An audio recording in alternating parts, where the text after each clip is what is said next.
Hello, I'm Brian Fox. Welcome to I Hate Rock Music. And as anybody that's watching most of my videos know, I just did a long series of rural rock bands, a whole subgenre of bands that kind of mix country and rock and some blues thrown in, some folk thrown in, some jazz thrown in. And there's a whole bunch of them that are lesser known bands, obscure bands. So it's quite the subgenre, and there's a lot of bands doing that kind of material. But doing those videos, I kind of always thought of Blue Mountain Eagles kind of being a rural rock band because they have influences like Crosby, Stills, Nash and Young and Buffalo Springfield, and in fact, Blue Mountain Eagle have a lot of connections with Buffalo Springfield.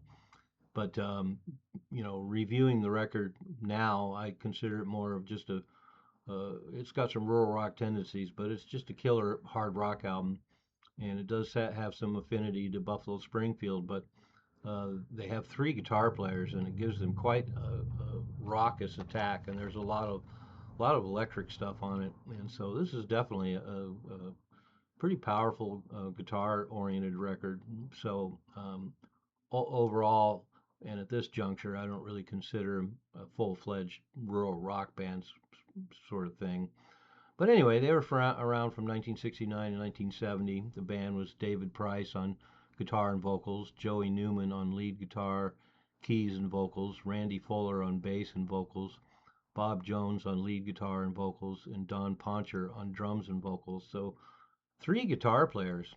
And of course, Joey Newman would end up in the band Stepson, who I did a video about recently. So but Blue Mountain Eagle had a pretty decent profile. They opened for Jimi Hendrix, Love, Pink Floyd, Santana, and a lot of other big bands. And they originally, uh, several of the members got together with a band that Dewey Martin formed. He was one of the original members of Buffalo Springfield, and he eventually put together his own new Buffalo Springfield. But of course, they had a lot of legal problems with the other ex-members of Buffalo Springfield. And so Dewey Martin ended up putting out a solo album and having a band he formed around himself called Dewey Martin's Medicine Ball. And then the rest of the members got together and formed this Blue Mountain Eagle. And very glad they did. They were personally signed by Ahmet Ertegun of Atlantic Records, so they put out their album on Atco in 1970, and it was recorded by Wally Heider Studios and produced by Bill Halverson. So they got really top-notch production team and top-notch studios. So there was definitely a lot of support and money behind this band than there would be if Ahmet Ertegun personally signed them. And one of the things that kind of really blows me away is that the whole album was recorded basically live in one session. And when you hear this record, you're going to be surprised. And if you have heard this record and you didn't know that they recorded it all in one live session, that's pretty amazing. It's a very polished record, and there's no way you can really tell that it was recorded live in one take. That's just incredible. But the album bombed and only sold a few thousand copies, which is really surprising. And there's rumors of a second LP recorded after Randy Fuller left in 1970.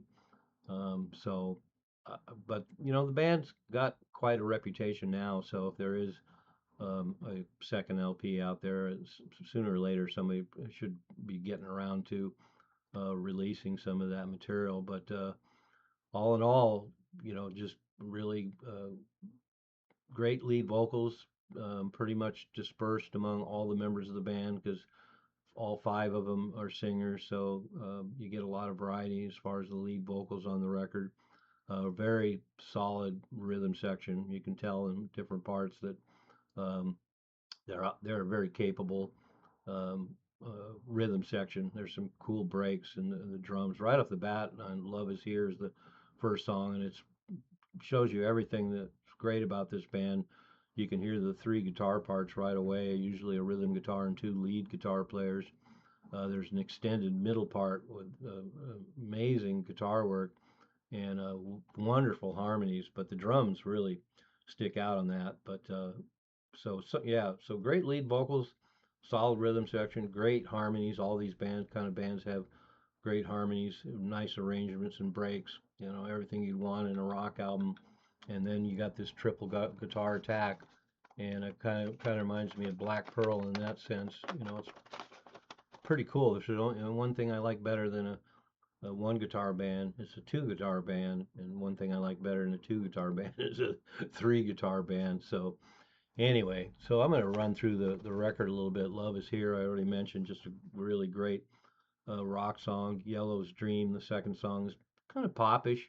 One of the few slower tunes on the record, and they get right back into it with Feel Like a Bandit. Another really excellent song with killer guitar work. Then Troubles, which is a nice rural rock song. So that's definitely one of the songs on here. Kind of reminds me of some of the other rural rock bands that I've talked about. And then we go into Loveless Lives, another killer rock riff, great guitar work, great dynamics, great harmonies.